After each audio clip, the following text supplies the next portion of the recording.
Okay, welcome back student. In the last video we are discuss about the soil composition and we are detailed discuss about the mineral matter. You know very well the soil composition four main parts of the soil, that is the mineral matter, organic matter, soil air and soil water.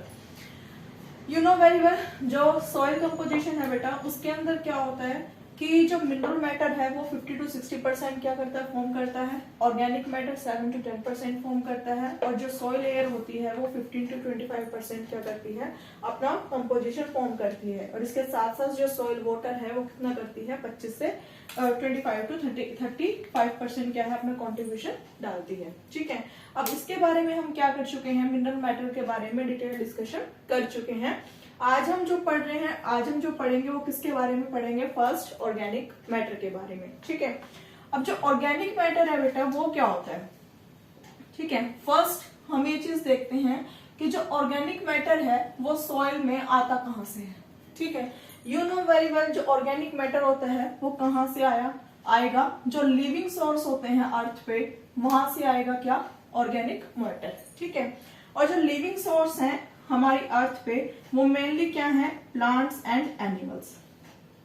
ठीक है, plants and animals. ठीक है, अब जो plants and animals का जो बेटा excreta होता है या मैं बोलूं जो वेस्ट होता है उनका, ठीक है, जब वो क्या होता है, डिकम्पोज होता है तो वो सॉइल के अंदर क्या ऐड करता है, ऑर्गेनिक मैटर. ओके, अब इसके अंदर क्या है, अगर हम प्लांट में बात करें, जो प्लांट्स के जो डेड पार्ट्स होते हैं और या फिर एनिमल्स पे बात करें जो उनके डेड पार्ट्स होते हैं वो क्या फॉर्म करते हैं, ऑर्गेनिक मैटर फॉर्म करते हैं. अगर हम फर्स्ट बात करें प्लांट्स के से जो हमें ऑर्गेनिक मैटर मिलता है वो फर्स्ट हम कैटेगराइज कर सकते हैं 3 कैटेगरीज में. फर्स्ट क्या है बेटा, letter. It's not a liter, that is the measuring unit for the any liquid. It is the liter. Okay. Second is duff, and third is the humus. Okay. Liter क्या होता है बेटा कि जो अनडिकम्पोज जो प्लांट के part होते हैं, अनडिकम्पोज मतलब जिनके ऊपर क्या है, डिकम्पोजर्स ने एक्ट नहीं किया है. ठीक है, अनडिकम्पोज जो प्लांट के जो पार्ट्स हैं लाइक फॉलन लीव्स हो गया, वुड हो गई. ठीक है, ये क्या कॉन्स्टिट्यूट करते हैं, लिटर करते हैं. ठीक है, उसके बाद डफ क्या होता है बेटा, डफ में क्या होता है कि जो पार्शली डिकम्पोज मतलब कंप्लीट नहीं हुआ है, जो क्या है उसका कुछ जो पार्ट है जो डिकम्पोज होना स्टार्ट हो चुका है उसको हम बोलते हैं क्या, डफ. और जब ये फुल्ली डिकम्पोज हो जाते हैं तो ये क्या करते हैं, फॉर्म करते हैं क्या, ह्यूमस. और ये क्या है, एक तरह का ऑर्गेनिक मैटर है जो क्या है, रिच सोर्स है किसका, कार्बोहाइड्रेट, प्रोटीन, फैट. ठीक है, और जो क्या हो जाता है, by the action of decomposer हमारे सॉइल में क्या हो जाता है, ऐड हो जाता है. ठीक है, जो ह्यूमस होता है बेटा वो क्या होता है, एक डार्क कलर का अमोर्फस मटेरियल होता है. डार्क कलर का अमोर्फस क्या होता है, मटेरियल होता है. ठीक है, जो क्या करता है, प्रोडक्टिविटी किसकी, सॉइल की, या मैं बात करूं फर्टिलिटी. ठीक है, फर्टिलिटी ऑफ द सॉइल क्या करते हैं, इंक्रीज करते हैं. जिस सॉइल में जितना ज्यादा ह्यूमस होगा, अगर आपको फिजिकली हम आइडेंटिफाई करने के लिए बोल देते हैं कि जो कौन सी सॉइल है ह्यूमस रिच है, तो आप बता सकते हैं जितनी ज्यादा डार्क कलर की हमें सॉइल दिखती है, not the black soil but dark partially क्या होता है, ब्लैकिश कलर होता है सॉइल का, जितना ज्यादा उसके अंदर मिलेगा उतना ज्यादा क्या होता है, वो सॉइल ह्यूमस रिच होती है. ठीक है, और जितना ज्यादा होगा वहां पे जो फर्टिलिटी होगी सॉइल की ज्यादा होगी, उसके अंदर जो क्रॉप का प्रोडक्शन होगा वो भी क्या होगा, ज्यादा होगा. So this is all about the organic matter that is present inside the soil constituted by the plant. और अगर हम एनिमल्स की बात करें, जो एनिमल्स के बेटे डेड बॉडी पार्ट्स होते हैं या उसका एक्सक्रीटा होता है, उसके ऊपर भी जब डिकम्पोजर एक्ट करते हैं तो वो भी क्या करते हैं, ऑर्गेनिक मैटर ऐड करते हैं किसके अंदर, सॉइल के अंदर. ठीक है, अब हम नेक्स्ट पे चलते हैं क्या, सॉइल वाटर. ओके, अगर हम सॉइल वाटर की बात करें, जो थर्ड पार्ट है किसका, सॉइल कंपोजिशन का,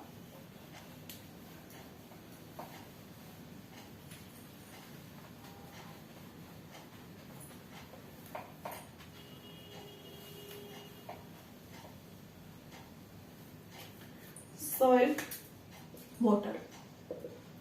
यू नो वाटर हमारे लिए कितना इंपॉर्टेंट है, ठीक है। जितनी भी हमारी मेटाबॉलिक एक्टिविटी होती है, या फिर मैं वर्ड यूज करूं फिजियोलॉजिकल, मतलब जितनी भी हमारी फंक्शनल एक्टिविटी होती हैं, वो सारी की सारी कौन कंट्रोल करता है? वाटर कंट्रोल करता है, ठीक है। ऐसे ही जो सॉइल के अंदर जो वाटर प्रेजेंट होता है वो भी क्या है? एक इम्पोर्टेंट और इकोलॉजिकल फैक्टर है, ठीक है ना। It is an important ecological factor, ecological factor, because ये क्या कंस्टिट्यूट करता है? Metabolic and physiological activity of plant, physiological activity of plant, कि प्लांट किस सॉइल में कितना प्रेजेंट है, कितना हेल्दी ग्रो कर रहा है, that is all about is depend upon the presence of amount of water in that soil. Okay, अब यहाँ पे क्या है कि जो सॉइल वाटर है, ठीक है, वो मेनली डिपेंड करता है किसके ऊपर? रेन के ऊपर। कि जब बारिश आती है वो जो वाटर है जब सॉइल के सरफेस के ऊपर ऐड होगा तो वो क्या करेगा? सॉइल के अंदर ऐड हो जाएगा और सॉइल की कंपोजिशन फॉर्म करेगा।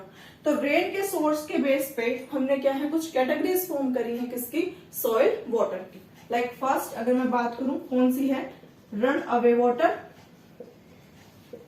Run away water. Second is the gravitational water,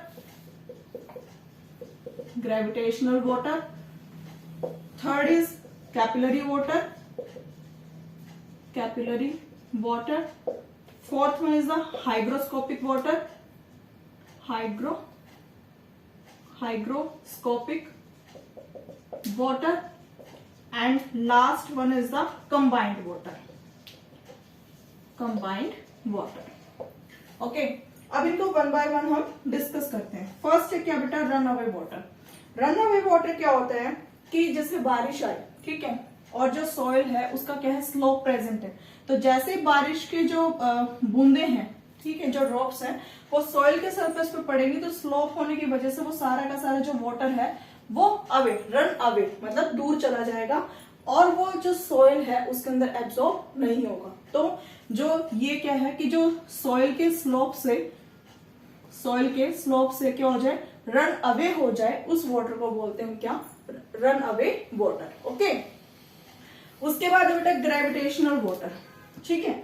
gravitational water के नाम से हमें क्लियर होता है क्या कि जो ग्रेविटेशनल फोर्स, ठीक है, या मैं बोलूं ग्रेविटी, उसकी हेल्प से क्या है? जो वाटर है वो सॉइल के सरफेस में, जैसे यहाँ पे क्या है? वाटर के पार्टिकल्स प्रेजेंट है और ये मैं सॉइल बना देती हूँ, ठीक है।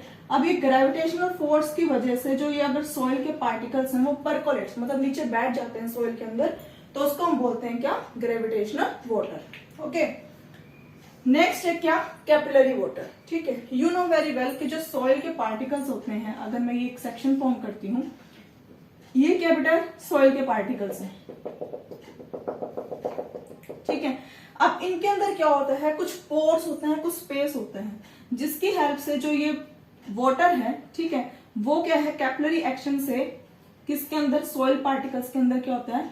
नीचे जाके क्या होता है? सेटल डाउन हो जाता है, ठीक है। और यही जो वाटर होता है जो कैपिलरी एक्शन से सॉइल के अंदर प्रेजेंट होता है, सेटल डाउन हो जाता है, यही वाटर क्या होता है? अवेलेबल होता है किसके लिए? For the growth of plant, for the growth of plant, ठीक है। सो हम बोल सकते हैं this is the best water for the growth और this is the water which is available for the plant, available for the plants.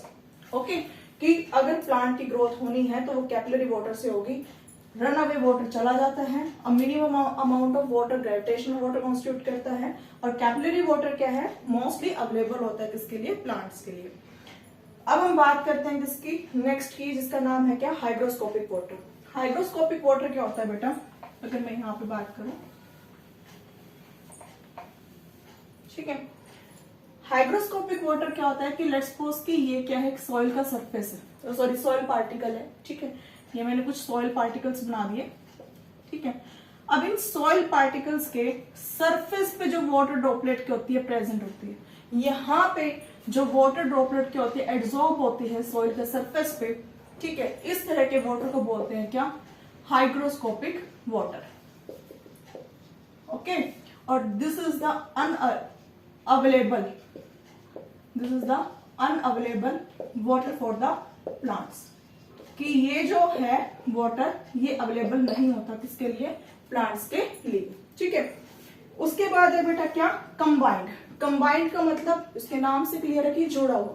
अब जो ये वाटर होता है ये क्या होता है, केमिकली कंबाइन होता है कुछ सोल्ट के साथ, कुछ कंपाउंड के साथ.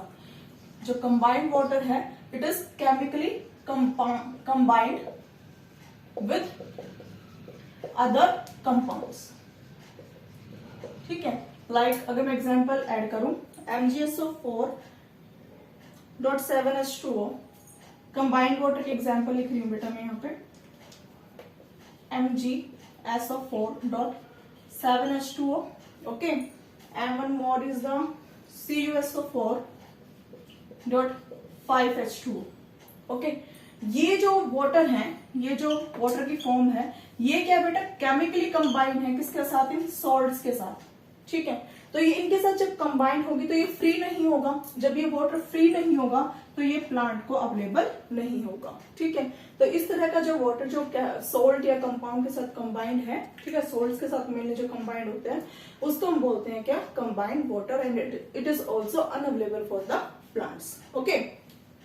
अगर हम एक और बात करें जो स्पेसिफिक टर्म्स कॉम्पिटिटिव एग्जाम में पूछी जाती हैं, क्या यहाँ पे एक लाइन और हम कंक्लूड करें क्या, 5 टाइप्स ऑफ बेटा हमने वाटर पढ़े रेन के बेस पे. सिर्फ इसमें जो कैपिलरी वाटर है this is available for the plant and all other forms of the water is unavailable for the plants. Okay. अब देखो, अब यहाँ पे हम बात करते हैं क्या कि सॉइल के अंदर क्या है, वाटर प्रेजेंट है. ठीक है. अब जो टोटल अमाउंट ऑफ सॉइल है और प्लांट उसको कितना यूज कर लेते हैं उस बेस पे कुछ टर्म्स दी गई है. ठीक है. लाइक अगर हम बात करें होलार्ड, एक टर्म होती है क्या, होलार्ड. एक होती है क्रेसार्ड और एक होती है क्या, इकार्ड. ये कई बार बेटा कॉम्पिटिटिव एग्जाम में भी क्या होती हैं, पूछी जाती हैं. ठीक है. ये टर्म्स क्या है पहले इनको क्लियर करते हैं. देखो होलार्ड क्या होता है बेटा कि जो टोटल अमाउंट ऑफ वाटर क्या होता है, प्रेजेंट होता है किसके अंदर, सॉइल के अंदर. कि जो सॉइल के अंदर टोटल अमाउंट ऑफ वाटर जो प्रेजेंट है उसको हम बोलते हैं क्या, होलार्ड. होल मतलब टोटल. ठीक है. उसके बाद है क्रेसार्ड. ठीक है. क्रेसार्ड होता है कि जितना वाटर जो सॉइल का है प्लांट उसको कितना यूज करते हैं, water use by the plant, कि प्लांट कितना यूज करते हैं. इकार्ड, इकार्ड मतलब एग्जिट. ठीक है. जो अनअवेलेबल वाटर कह सकते हैं. ठीक है. और या फिर जो प्लांट्स यूज नहीं करते अपनी एक्टिविटी के, ठीक है, water which is not available for the plant, कि जो प्लांट के लिए अवेलेबल नहीं है उसको हम बोलते हैं क्या, इकार्ड. ठीक है. पहले तो लेकिन क्रेसार्ड और इकार्ड दोनों मिलकर बनाते हैं क्या, होलार्ड. अगर मैं फॉर्मूला लिखूं तो लिख सकती हूँ क्या, होलार्ड इज इक्वल टू क्रेसार्ड प्लस इकार्ड. कि होलार्ड तो क्या है कि दोनों का क्या है, टोटल है, लेकिन ये वो वाटर है जो अवेलेबल है किसके लिए, प्लांट के लिए, और जो अनअवेलेबल है उसको हम बोलते हैं क्या, इकार्ड, exit. Okay. So this all about the soil water. Now we are discuss about the soil air.